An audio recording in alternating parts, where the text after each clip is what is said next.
Akhil P Dharmajan എഴുതിയ Ram care of Anandi എന്ന പ്രണയ നോവലിൻ്റെ കഥയാണ് ഞാനിന്ന് പറയുന്നത്.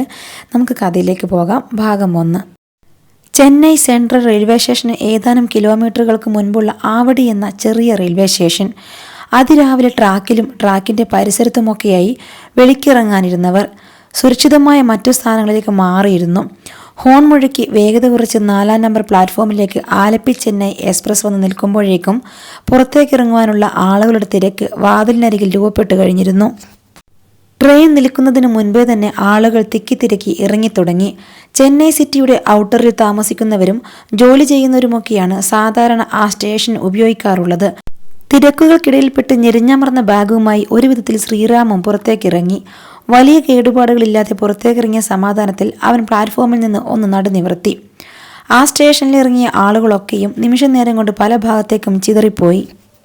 ആ സമയത്ത് ട്രെയിൻ ഹോൺ മുഴക്കിക്കൊണ്ട് വീണ്ടും മുന്നോട്ട് നീങ്ങി തുടങ്ങിയിരുന്നു. ചുമലിലും തോളിൻ്റെ ഇരുവശങ്ങളിലും തൂക്കിയിട്ടിരുന്ന ബാഗുകൾ നിലത്തേക്ക് ഊരിവെച്ചിട്ട് അവൻ പ്ലാറ്റ്ഫോമിൽ മൊത്തമായി ഒന്ന് കണ്ണോടിച്ചു നോക്കി. തന്നെ കൂട്ടുവാനായി ബിന്നീഷേട്ടൻ എത്തിയിട്ടില്ല. നിലത്തിരിക്കുന്ന ബാഗുകൾ സമീപത്തെ സിമന്റ് ബെഞ്ചിലേക്ക് കയറ്റിവെച്ച് പ്ലാറ്റ്ഫോമിലെ ഡ്രിങ്കിംഗ് വാട്ടർ ടാപ്പിനരികിലേക്ക് മുഖം കഴുകാനായി ശ്രീറാം നടന്നു. ടാപ്പ് തുറന്നതും ഷൂ എന്നുള്ള ശബ്ദം മാത്രം കേട്ടു. ടാപ്പിൽ 2 വട്ടം തട്ടി നോക്കിയപ്പോൾ കേട്ട ശബ്ദത്തിൽ വ്യത്യാസമുണ്ടായതല്ലാതെ വെള്ളം വന്നില്ല. മുഖം കഴുകാനുള്ള പദ്ധതി ഉപേക്ഷിച്ച് അവൻ ബാഗുകൾ വെച്ചിരുന്ന ബെഞ്ചിലേക്ക് പോയിരുന്നു. തന്റെ എതിർവശത്തുള്ള ട്രാക്കിൽ ഒരാൾ ഒരു കുപ്പി വെള്ളവുമായി ബീഡിയും വലിച്ച് കുത്തിയിരിക്കുന്നത് കണ്ടപ്പോൾ അവൻ ചുറ്റുപാടും ഒന്ന് ശ്രദ്ധിച്ചു. ദൂരേക്ക് മാറിയും ചില ആളുകൾ ട്രാക്കുകളുടെ നടുഭാഗത്തും ട്രാക്കിനുള്ളിലുമൊക്കെയായി കാര്യം സാധിക്കുവാനായി കുത്തിയിരിപ്പുണ്ട്. സമീപത്തുള്ള പബ്ലിക് ടോയ്ലറ്റിലേക്ക് നോക്കി. അത് താഴിട്ട് പൂട്ടിയിരിക്കുന്നു. എന്തായാലും തമിഴ്നാട്ടിലെ ആദ്യത്തെ കണികൊള്ളാം, ശ്രീറാം സ്വയം പിറുപിറുത്തു. ഫോണെടുത്ത് അതിൽ 1 മണിക്കൂർ മുൻപേ വിളിച്ച ബിനീഷേട്ടന്റെ നമ്പർ ഒരിക്കൽ കൂടി ഡയൽ ചെയ്തു. റാമി, നീ എത്തിയോടാ? പിന്നില്ലേ, നിങ്ങളിത് എവിടാണ് മനുഷ്യ? ഞാനിവിടെ കുറെ അപ്പിറ്റീൻസിന് നടുവിലാണ്. അതൊക്കെ ഇവിടെ സർവ്വസാധാരണമല്ലേ. നീ ഒരു കാര്യം ചെയ്, ഇപ്പോൾ നിൽക്കുന്ന പ്ലാറ്റ്ഫോമിന്റെ ഓപ്പോസിറ്റ് കാണുന്ന റോഡിലേക്ക് വന്ന് നിൽക്ക്. ഏത്, ആ SBIയുടെ ATM കാണുന്ന ഭാഗത്തെ റോഡാണോ? അത് തന്നെ, അങ്ങോട്ടേക്ക് പോര്. ഞാനിത് ഇപ്പോൾ എത്തും. അതും പറഞ്ഞുകൊണ്ട് അയാൾ ഫോൺ കട്ട് ചെയ്തു. കോൾ കട്ടായതും ചുറ്റുപാടും ഒരിക്കൽ കൂടി നിരീക്ഷിച്ചിട്ട് ബാഗുകളും എടുത്ത് ശ്രീറാം എതിർവശത്തുള്ള റോഡ് ലക്ഷ്യമാക്കി നടന്നു. 9 വർഷത്തോളമായി ചെന്നൈയിലെ DHL IT പാർക്കിലെ ഒരു സോഫ്റ്റ്വെയർ കമ്പനിയിൽ ജോലി ചെയ്യുകയാണ് ബിനീഷേട്ടൻ. ഏറ്റവും അടുത്ത സുഹൃത്തായ മനീഷിന്റെ ചേട്ടനായതിനാൽ ശ്രീറാമിനും സഹോദര സ്നേഹം അയാളോടുണ്ടായിരുന്നു. 30 വയസ്സായെങ്കിലും വീട്ടുകാരുടെ കല്യാണക്കെണിയിലൊന്നും വീഴാതെ ബാച്ചിലർ ലൈഫ് ആസ്വദിച്ചുകൊണ്ടിരിക്കുന്ന ഒരുവനായിരുന്നു ബിനീഷേട്ടൻ. പഴനിയിലും രാമേശ്വരത്തും ക്ഷേത്ര ദർശനത്തിന് കുടുംബസമേതം പലപ്പോഴായി പോയിട്ടുണ്ടെങ്കിലും സിനിമാ പഠനത്തിന് തമിഴ്നാട് തിരഞ്ഞെടുക്കുമ്പോൾ ഏക ധൈര്യം ബിനീഷേട്ടൻ ചെന്നൈയിലുള്ളതായിരുന്നു. എതിർവശത്തുള്ള റോഡിലേക്ക് അവൻ നടന്നെത്തിയതും റോഡിന്റെ ആരംഭത്തിൽ കാണുന്ന SBIയുടെ ATM കൗണ്ടറിന്റെ മുന്നിൽ ഒരു കറുത്ത ക്ലാസിക് ബുള്ളറ്റിൽ ചാരി നിൽക്കുന്ന ബിനീഷേട്ടനെ കണ്ടു. ഓയ് ബിനീഷേട്ട, അവൻ ഓടിച്ചെന്ന് അയാളെ കെട്ടിപ്പിടിച്ചു. എന്തുവാടേ ഇത്? നാട്ടിലെങ്ങിന്റെ സാധനങ്ങൾ മൊത്തം ഇങ്ങ് കൊണ്ടുപോകുന്നോ? ഇതിപ്പോ ഒരുപാട് ബാഗുകളുണ്ടല്ലോ. അവന്റെ വലിയ 3 ബാഗുകൾ കണ്ട് അയാൾ അമ്പരന്നു. ഒരു വഴിക്ക് പോകുകയല്ലേ, എന്റെ സാധന സാമഗ്രികളെല്ലാം ബാഗിലാക്കി ഇങ്ങ് എടുത്തേച്ചു. ശരി, സമയം കളയണ്ട, നമുക്ക് ഫ്ളാറ്റിലേക്ക് പോകാം. കുറച്ചു കഴിഞ്ഞാൽ റോഡിലേക്ക് നല്ല തിരക്കാകും. ശ്രീറാം നിലത്തേക്ക് വെച്ച ബാഗുകളിൽ ഒന്നെടുത്ത് തന്റെ തോളിലേക്ക് ക്രോസ് ആക്കി ഇട്ടുകൊണ്ട് ബിനീഷേട്ടൻ പറഞ്ഞു. ഒരു പൊട്ടലോടെ എൻഫീൽഡ് ക്ലാസിക് 350 ബുള്ളറ്റ് സ്റ്റാർട്ട് ചെയ്യപ്പെട്ടു. ബാഗുകൾ താങ്ങിക്കൊണ്ട് റാം ബൈക്കിന്റെ പിന്നിലേക്ക് കയറിയിരുന്നു. ആക്സിലേറ്റർ കൂട്ടിയെന്ന് ശബ്ദമുണ്ടാക്കിയ ശേഷം ഫസ്റ്റ് ഗിയറിൽ ബിനീഷേട്ടൻ ബൈക്ക് മുന്നിട്ടെടുത്തു. ബുള്ളറ്റിന്റെ പിൻസീറ്റിലിരുന്ന് അവൻ ചെന്നൈ നഗരത്യാഗം നോക്കി കണ്ടു. വണ്ടികൾ തലങ്ങും വിലങ്ങും ഓടിയോടി പൊടിമയമായ അന്തരീക്ഷം. ലൂണ പോലുള്ള വണ്ടികളാണ് ആളുകൾ അധികമായി ഉപയോഗിക്കുന്നത്. റോഡിന്റെ ഇരുവശത്തും ചായക്കടകൾക്ക് മുന്നിലിരുന്ന സ്ത്രീകൾ ഉൾപ്പെടെ പ്രായം ചെന്നവർ ചായ കുടിച്ച് കുശലം പറയുന്നുണ്ട്. മിക്കവരുടെയും കയ്യിൽ 4 മണി പലഹാരം പോലുള്ള സമൂസയോ ചെറിയ വെട്ടുകേക്കോ ഉണ്ട്. പലരുടെയും അരികിൽ പൂക്കുടയും ചീരക്കുടിയും കെട്ടിടം പണിക്ക് ഉപയോഗിക്കുന്ന ആയുധങ്ങളും ഒക്കെ ഇരിപ്പുണ്ട്. അതാണ് അവരുടെയൊക്കെ ബ്രേക്ക്ഫാസ്റ്റ്. റാം അവരെ സൂക്ഷ്മമായി നിരീക്ഷിക്കുന്നത് മിററിൽ കൂടി കണ്ട ബിനീഷേട്ടൻ പിന്നിലേക്ക് തിരിഞ്ഞു നോക്കിക്കൊണ്ട് പറഞ്ഞു. അവനൊന്ന് മൂളിയ ശേഷം വീണ്ടും ചുറ്റുപാടുകളിലേക്ക് കണ്ണു വായിച്ചു. ഏകദേശം അരമണിക്കൂറെടുത്തു ബിനീഷേട്ടന്റെ താമസ സ്ഥലമായ അയ്യപ്പൻ താങ്കലിലെത്താൻ. സാമാന്യം തിരക്കുള്ള ഒരു തെരുവിലായിരുന്നു ബിനീഷേട്ടന്റെ ഫ്ളാറ്റ്. നടുവിൽ കൂടി ചവിട്ടുപടികൾ മുകളിലേക്ക് പോകുന്ന തരത്തിലുള്ള 2 നില കെട്ടിടം. 2 നിലകളിലായി അന്യോന്യം അഭിമുഖീകരിക്കുന്ന തരത്തിൽ 4 ഫ്ളാറ്റുകൾ. മുകളിലത്തെ നിലയിൽ വലതുഭാഗത്തായിരുന്നു അവരുടെ ഫ്ളാറ്റ്. ഫ്ളാറ്റിന്റെ വാതിൽ തുറന്ന് അകത്തേക്ക് കയറുമ്പോൾ ട്രെയിനിലേക്ക് കാലെടുത്ത് വെച്ചപ്പോൾ തനിക്കുണ്ടായ അതേ മനോവിഷമം റാമിന് വീണ്ടും ഉണ്ടായി. ചെറുപ്പം മുതൽ വീട്ടിൽ നിന്നും അധികമായി അവനങ്ങനെ മാറി നിന്നിട്ടില്ല. ബാഗിന്റെ സൈഡിലെ നെറ്റ് കൊണ്ടുള്ള അറയിൽ നിന്നും ഒരു ബോട്ടിൽ ഊരിയെടുത്ത് അവശേഷിച്ചിരുന്ന ഇളം ചുവപ്പ് നിറമുള്ള വെള്ളം ശ്രീറാം വായിലേക്ക് കമഴ്ത്തി. ദാഹിക്കുന്നതിന് ഫ്രിഡ്ജിൽ തണുത്ത വെള്ളം ഇരിപ്പുണ്ടടാ. അവൻ ആക്രമണത്തോടെ വെള്ളം കുടിക്കുന്നത് കണ്ടതും അയാൾ പറഞ്ഞു. ഇത് പണ്ട് തൊട്ടേയുള്ള ഒരു ശീലമാണ് ചേട്ടാ. വീട്ടിൽ നിന്നും എപ്പോഴേലും മാറി നിൽക്കേണ്ടി വന്നാൽ അമ്മ കരിങ്ങാലിയിട്ട് തെളിപ്പിച്ച് വെച്ചേക്കുന്ന 1-2 കുപ്പി വെള്ളം കയ്യിൽ കരുതും. എന്നിട്ട് വീട്ടുകാരെ മിസ് ചെയ്യുമ്പോൾ അതിൽ നിന്നും ഒരു ഇറക്ക് വെള്ളം അങ്ങ് കുടിക്കും. അതോടെ എന്റെ ഹോം സിക്നെസിന് താൽക്കാലിക ശമനമുണ്ടാവും. അവൻ പറയുന്നതൊക്കെ കേട്ട് എന്തോ സംശയം തോന്നിയ ബിനീഷേട്ടൻ തോളിൽ തൂക്കിയിരുന്ന ബാഗ് നിലത്തേക്ക് ഊരിവെച്ച് സിബ് തുറന്നു നോക്കി. അതിനുള്ളിൽ 1 ലിറ്റർ അളവിലുള്ള 10ഓളം കുപ്പികൾ ഇളം ചുവപ്പ് നിറത്തിലുള്ള കരിങ്ങാലി വെള്ളം നിറച്ചു വെച്ചിരിക്കുന്നത് കണ്ട് അയാളുടെ കണ്ണു തള്ളിപ്പോയി. ദൈവമേ, 10 ബോട്ടിലോ? കരിങ്ങാലി വെള്ളവും തൂക്കി ചെന്നൈക്ക് വരാൻ നിനക്ക് എന്നോട് പ്രാന്താണോ? അയാളുടെ ചോദ്യം കേട്ട് റാം ഉറക്കെ ചിരിച്ചു. 2 ബെഡ്റൂമും ഒരു കിച്ചണും ചെറിയ ഹാളും ഒരു കോമൺ ബാത്റൂമും അടങ്ങുന്ന ഒതുങ്ങിയൊരു ഫ്ളാറ്റായിരുന്നു അത്. ഹാളിലെ ഉള്ള സ്ഥലത്തായി ഒരു സോഫയും ചെറിയ ടേബിളും ഒക്കെ ഇട്ടിട്ടുണ്ട്. പിന്നെ ഹാളിലെ തന്നെ ഷെൽഫിലായി അറിയപ്പെടുന്ന എല്ലാ ഹിന്ദു ദൈവങ്ങളുടെ ഫോട്ടോയും നിരത്തി വെച്ചിരുന്നു. ബെഡ്റൂമുകളിൽ ഒന്നിന് ഒരു നീളൻ ബാൽക്കണി ഉണ്ടായിരുന്നു. അവിടെ നിന്നാൽ മുന്നിലെ തെരുവ് മൊത്തമായി കാണാം. ആ കാണുന്നതാ നിന്റെ മുറി. ബാൽക്കണിയിലുള്ള മുറി കാട്ടി ബിനീഷേട്ടൻ പറഞ്ഞു. ആഹാ, അടിപൊളി. ബാൽക്കണിയിലുള്ള റൂം കിട്ടിയ സന്തോഷത്തിൽ റാം ബാഗും എടുത്ത് മുറിയിലേക്ക് കയറുന്നതും മുറിയുടെ ഭിത്തിയിൽ മുഴുവനും പല നിറത്തിലുള്ള പേപ്പറുകളിൽ എന്തൊക്കെയോ ഇംഗ്ലീഷ് വാചകങ്ങളൊക്കെ എഴുതി ഒട്ടിച്ചു വെച്ചിരിക്കുന്നത് കണ്ടു. മാത്രമല്ല, തുണികൾ വയ്ക്കുന്ന ഷെൽഫിൽ ഒരുപാട് വസ്ത്രങ്ങളും കുത്തിത്തിരികെ വെച്ചിരുന്നു. ഇവിടെ വേറെ ആരാണുള്ളത്? റാം തിരിഞ്ഞുകൊണ്ട് ചോദിച്ചു. എടാ, നിന്നെപ്പോലെ തന്നെ എന്റെ ഒരു കൂട്ടുകാരൻ കഴിയാനും ഇവിടെ നിന്ന് ബികോം പഠിക്കുന്നുണ്ട്, കിരൺ. ഇപ്പോൾ കക്ഷി നാട്ടിൽ വരെ പോയേക്കുക. ഉടൻ വരും. ആള് ലേശം അരപ്പിരിയ. എന്തായാലും നിനക്ക് ചേരും.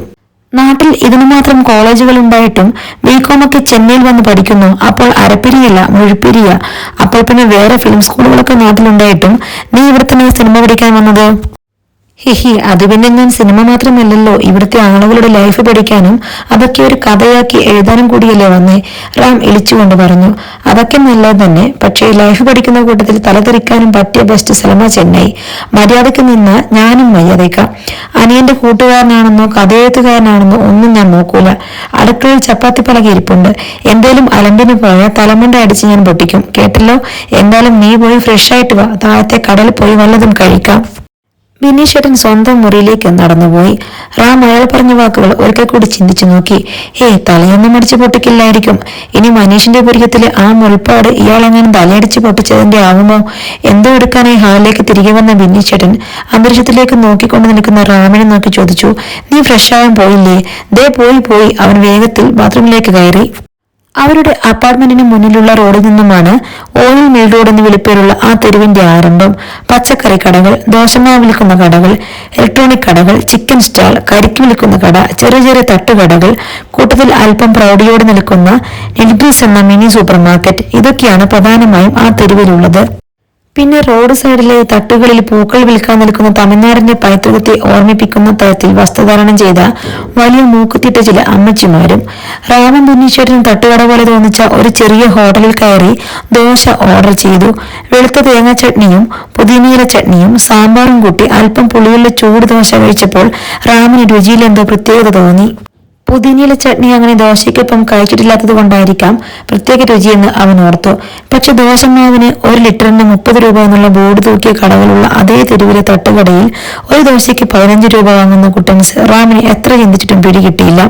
എങ്കിലും ഇത് ഇച്ചിരി അന്യായമല്ല ചേട്ടാ. കടയിൽ നിന്നും തിരികെ റൂമിലേക്ക് നടക്കുമ്പോൾ അവൻ ബിനീഷേട്ടനോട് പറഞ്ഞു. ദോശമാവൊക്കെ വാങ്ങി അത് ചുട്ട് തേങ്ങ ചിരുകി അത് ചമ്മന്തിയാക്കി എപ്പോ കഴിക്കാനാടാ? ചെന്നൈയിൽ അതിനൊക്കെ സമയം കണ്ടെത്തുന്ന ബാച്ചിലേഴ്സ് തീരെ കുറവാ. ഇവിടെ സമയത്തിനാണ് വില. ഇപ്പോൾ ആ ദോശയ്ക്ക് 20 രൂപയാക്കിയാലും കഴിക്കാനായിട്ട് ആളുകൾ വരുമെന്ന് അവർക്കറിയാം, പുള്ളിക്കാരൻ ലാഘവത്തോട് പറഞ്ഞു. ബിന്നീഷേട്ടാ, ദോശ ഞാൻ ചുട്ടോളാം. നാളെ തൊട്ട് നമുക്ക് വീട്ടിൽ തന്നെ പാചകം ചെയ്ത് കഴിച്ചാലോ? പിന്നെ പുറത്തെ ഫുഡും അത്ര ഹെൽത്തി അല്ലല്ലോ. അവന്റെ ചോദ്യം കേട്ട് ബിന്നീഷേട്ടൻ വീണ്ടും ചിരിച്ചു. ഇതൊക്കെ നാടുമാറി നിൽക്കുമ്പോഴുള്ള ആദ്യത്തെ ആവശ്യമാടാ. നാളെ തൊട്ട് നീ പഠിക്കാൻ പോയി തുടങ്ങുമല്ലേ? തിരക്കുള്ള ബസ്സിലും ട്രെയിനിലും ഒക്കെ കയറി ഊപ്പാട് വരുമ്പോൾ അത് താനെ മാറിക്കോളും. റാം പിന്നെ ഒന്നും പറയാൻ പോയില്ല.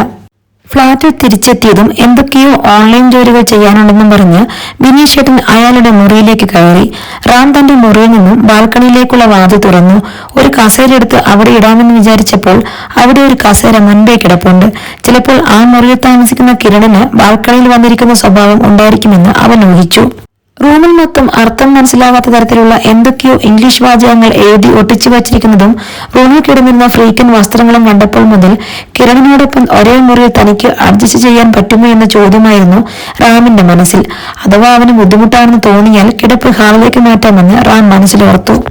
ബാൽക്കണിയിൽ പോയിരുന്നതിന് ശേഷം ഫോൺ എടുത്ത് വീട്ടിലെ ലാൻഡ് ഫോണിലേക്ക് വിളിച്ചപ്പോൾ അത് പ്രവർത്തിക്കുന്നില്ല എന്നവന് മനസ്സിലായി.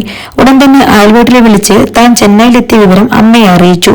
പ്രകൃതി സ്നേഹിയും ആരോഗ്യകാര്യത്തിൽ അവിശ്വസനീയമായ തരത്തിൽ ശ്രദ്ധിക്കുന്നതുമായ അവന്റെ അച്ഛൻ അരവിന്ദൻ വീട്ടിൽ ആരും മൊബൈൽ ഫോൺ ഉപയോഗിക്കാൻ സമ്മതിച്ചിരുന്നില്ല. ആവശ്യമുള്ളപ്പോൾ മാത്രം ഓണാക്കി ഉപയോഗിക്കണം എന്ന വ്യവസ്ഥയിലാണ് ചെന്നൈയിലേക്ക് പോരുമ്പോൾ റാമിന് അച്ഛനൊരു മൊബൈൽ ഫോൺ വാങ്ങിക്കൊടുക്കുന്നത് പോലും. അതും സിനിമാ പഠനമെന്നൊക്കെ പറഞ്ഞ് കെഞ്ചിയപ്പോൾ മാത്രമാണ് ക്യാമറയുള്ള അത്യാവശ്യം നല്ലൊരു ഫോൺ വാങ്ങിക്കൊടുത്തതും. പാരമ്പര്യമായി പ്രകൃതിയെയും മണ്ണിനെയും അമിതമായി സ്നേഹിക്കുന്ന ഒരു നാടൻ കുടുംബമായിരുന്നു റാമിന്റേത്. അവന്റെ അച്ഛൻ 4 ഏക്കറോളം വരുന്ന സ്ഥലത്ത് പലതരം പച്ചക്കറികളും പഴവർഗ്ഗങ്ങളും ഉൾപ്പെടെ നെല്ലുവരെ കൃഷി ചെയ്യുന്നുണ്ടായിരുന്നു. വീട്ടിലെ ആവശ്യങ്ങൾ കഴിഞ്ഞുള്ള ഭക്ഷ്യവസ്തുക്കൾ വിൽക്കും. ജൈവ പച്ചക്കറികളും പഴങ്ങളും വാങ്ങാൻ റാമിന്റെ വീട്ടിലേക്ക് എന്നും അനവധി ആളുകൾ വന്നെത്തിക്കൊണ്ടിരുന്നു. ചെറുപ്പത്തിൽ റാമിന് അച്ഛനോട് ഭയങ്കരമായ വെറുപ്പായിരുന്നു. പിന്നീട് വളർച്ചയുടെ ഓരോ ഘട്ടങ്ങളിലും അച്ഛന്റെ ചെയ്തികളും പറയുന്ന കാര്യങ്ങളും അവനെ കൂടുതൽ ഇരുത്തി ചിന്തിപ്പിച്ചു. താനും കുടുംബവും അനുഭവിക്കുന്ന മനഃശാന്തിയും കഴപ്പില്ലാത്ത അന്നവും സമൂഹത്തിൽ ജീവിക്കുന്ന ഭൂരിഭാഗം ആളുകളുടെ സ്വപ്നമാണെന്ന് തിരിച്ചറിഞ്ഞ നാൾ മുതൽ അച്ഛൻ അവന്റെ റോൾ മോഡലായി മാറി. ആ അച്ഛനെ കണ്ടു വളർന്നതിനാൽ അവനിലും ചില പ്രത്യേക ലക്ഷ്യങ്ങളുണ്ടായി. അങ്ങനെയൊരു ലക്ഷ്യമായിരുന്നു സിനിമാ പഠനവും പുസ്തകമെഴുത്തും. പുസ്തകമെഴുത്തിനെ അച്ഛൻ പൂർണ്ണമായും പിന്തുണച്ചു. പക്ഷെ സിനിമാ പഠനം അയാൾക്ക് ദഹിക്കുന്ന ഒന്നായിരുന്നില്ല. അച്ഛനെ പറഞ്ഞ് സമ്മതിപ്പിക്കാനായിരുന്നു അമ്മയും അനുജത്തിയും അവന്റെ ഒപ്പം കൂടി. ഒടുവിൽ 1 വർഷത്തെ ഫിലിം ഡിപ്ലോമ കോഴ്സ് ചെയ്യുവാൻ അവനെ അച്ഛൻ അനുവദിച്ചു. തമിഴ്നാടും അവിടുത്തെ ആളുകളുടെ ജീവിതശൈലിയും റാമിന് എന്നും ഒരു കൗതുകമായിരുന്നു. താൻ ആദ്യമായി എഴുതുന്ന പുസ്തകത്തെ തമിഴ്നാടുമായി ബന്ധപ്പെടുത്തുവാൻ അവൻ പരമാവധി ശ്രമിച്ചുകൊണ്ടിരുന്നു. വല്ലപ്പോഴും തമിഴ്നാട്ടിലെ ക്ഷേത്രങ്ങൾ സന്ദർശിക്കാൻ പോയിട്ടുള്ള അനുഭവങ്ങൾ കൊണ്ട് ഒരു കഥ മുഴുമിപ്പിക്കാൻ സാധിക്കില്ല. അങ്ങനെയാണ് തമിഴ്നാട്ടിലെ സിനിമാ പഠനത്തെപ്പറ്റി അവൻ ഗൗരവമായി ചിന്തിച്ചത്. ഒടുവിൽ മനീഷിന്റെ ചേട്ടനെ വിളിച്ച് ചെന്നൈയിലെ മികച്ച ഫിലിം സ്കൂളുകളെ പറ്റി അന്വേഷിക്കുവാനും ചട്ടം കെട്ടി. ബാക്കിയുള്ള കാര്യങ്ങളൊക്കെ എടിപിടിയെന്നായിരുന്നു. ഫിലിം കോഴ്സ് ചെയ്യാൻ സമ്മതിക്കുമ്പോൾ റാം അതിനുവേണ്ടി തമിഴ്നാട് തിരഞ്ഞെടുക്കുമെന്ന് അച്ഛനും കരുതിയിരുന്നില്ല. എങ്കിലും അവന് കൊടുത്ത വാക്കിന്മേൽ അയാളും ഒടുക്കം സമ്മതിച്ചു. തന്റെ ഇരട്ട ലക്ഷ്യങ്ങളിലേക്കുള്ള യാത്ര ആരംഭിച്ചപ്പോൾ ജീവിതത്തിൽ ആദ്യമായി വീട്ടുകാരെ പിരിയാൻ പോകുന്നതിലുള്ള ദുഃഖം മാത്രമായിരുന്നു അവന്, പ്രത്യേകിച്ചും തന്റെ അമ്മയെ. തമിഴ്നാട് എന്ന തന്റെ ഫാന്റസി ലോകത്തിലേക്ക് വന്നെത്തിയ അന്നത്തെ ദിവസം ഓരോന്നും ആലോചിച്ചും വീട്ടുകാരെ പിരിഞ്ഞ ദുഃഖം വരുമ്പോൾ ഇടയ്ക്കിടെ കരിങ്ങാലി വെള്ളം കുടിച്ചു തീർത്തും അവന് സമയം തള്ളി നീക്കി.